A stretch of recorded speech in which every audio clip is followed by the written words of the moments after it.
नमस्कार मित्रांनो, स्वागत आहे आपल्या किसान मित्र यूट्यूब चॅनलमध्ये. चॅनलच्या माध्यमातून घेऊन आलो आहे आपल्यासाठी मोठी अपडेट. जाणून घ्या सविस्तर माहिती. मे अखेरीस तूर करणार 10,000चा टप्पा पार. काय आहे कारण, कशामुळे तूर बाजारभाव वाढणार, आजचे तूर बाजारभाव आहे आणि तुरीचे बाजारभावाचे प्रमुख वाढण्याची कारणे कोणती आहे, सविस्तर चर्चा करूया चॅनलच्या माध्यमातून. चॅनलला जर तुम्ही नवीन असाल तर तूर असेल, सोयाबीन असेल यांचे लेटेस्ट अपडेट जाणून घेण्यासाठी चॅनलला लाईक, सबस्क्राईब, शेअर करा. सध्या मार्केटमध्ये जर तुरीचा बाजारभाव बघितला, काल परवा काही ठिकाणी 7,600 7,800 रुपयेपर्यंत बाजारभाव गेलेला आहे. अकोला असेल, अमरावती असेल, वाशिम असेल, लातूर असेल. सरासरी बाजारभाव जो आहे 7,500 7,600 700 रुपयेपर्यंत बाजारभाव आहे.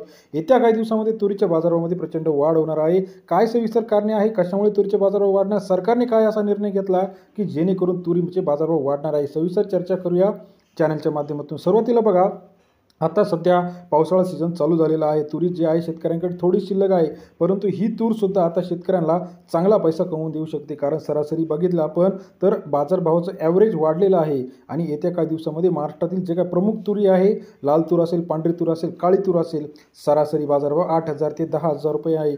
कारण का बघा, सरकारने नाफेडला तूर खरेदी करण्याच्या सूचना दिलेल्या आहे आणि नाफेड लवकर तूर खरेदी करीत आहे. नाफेड असेल, NCCF असेल, या सरकारी यंत्रणा बफर स्टॉक्स खरेदी करीत आहे. आणि आता जर मार्केट जर कंडिशन बघितली तर हमीभाव 7,550 रुपये आहे. सरकारने याच्यापेक्षा जास्त दराने आपल्याला तूर खरेदी करण्यास परमिशन दिलेली आहे. म्हणजेच नाफेड असेल, NCCF असेल, जे बफर स्टॉक आहे, कमीत कमी 7,600 रुपयांनी तूर खरेदी करणार. आणि जर आताचा सरासरी बाजारभाव जर बघितला तर अकोला, वाशिम 7,000 ते 7,800 रुपये, मलकापूरपर्यंत बाजारभाव आहे.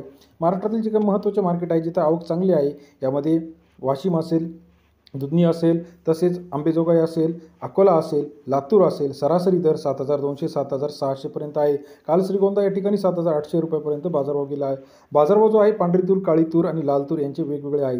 पांढरी आणि लाल तूरचे बाजारभाव सरासरी 7,600पर्यंत आहे. काळी तूर 8,000 8,500 9,000पर्यंत गेलेले आहे. महाराष्ट्रातील पांढरी तूर आणि लाल तूर जर बघितली तर बाजारभाव 7,000 ते 8,000च्या घरात सर्वीकडे ॲव्हरेज बाजारभाव आहे. याच्यामध्ये बघा, सर्वात जास्त आवक ही फक्त 4 ते 5 बाजार समितीमध्ये आहे. अकोला असेल, वाशिम असेल, लातूर असेल, अमरावती असेल, हिंगोली असेल, या बाजारपेठेतच फक्त आवक आहे. बाकी सर्व ठिकाणी आवक कमी आहे. आणि काळी तूर तर अतिशय कमी आवक आहे. 8,000 10,000पर्यंत सुद्धा काळी तूर गेलेली आहे. आता जर सविस्तर विश्लेषण बघितलं तर सरासरी बाजारभाव जर बघितला तर वीकली आपण जर बघितला तर महाराष्ट्रामध्ये लातूर असेल, इतर महत्त्वाच्या ठिकाणचे कंपेअर जर केलं तर बाजारभाव 7,400 7,500 रुपयापर्यंत गेला आहे. आता हा बाजारभाव का वाढणार आहे? पहिलं कारण आहे घटलेली आवक, दुसरं आहे पावसाळी परिस्थिती, तिसरं आहे वाढलेली मागणी आणि चौथं आंतरराष्ट्रीय हालचाली. आंतरराष्ट्रीय हालचालींमध्ये सुद्धा तुरीला मोठी मागणी आहे. याचा परिणाम महाराष्ट्रातील मार्केटमध्ये होणार आहे. आणि 8,000चा आकडा येत्या काही दिवसातच तूर ओलांडणार आहे आणि 9,000 10,000पर्यंत तुरीचे बाजारभाव वाढणार आहे. आपल्याला याविषयीचं मत काय वाटतं? आपल्या परिसरातील तुरीचा बाजारभाव किती आणि आपल्याकडे किती तूर शिल्लक आहे आत्तापर्यंत, हे बघण्यासाठी आणि तुरीचे लेटेस्ट मार्केट रेट, सोयाबीन असेल, मका असेल, हरभरा असेल यांचे लेटेस्ट रेट जाणून घेण्यासाठी किसान मित्र चॅनल लाईक, सबस्क्राईब, शेअर करा.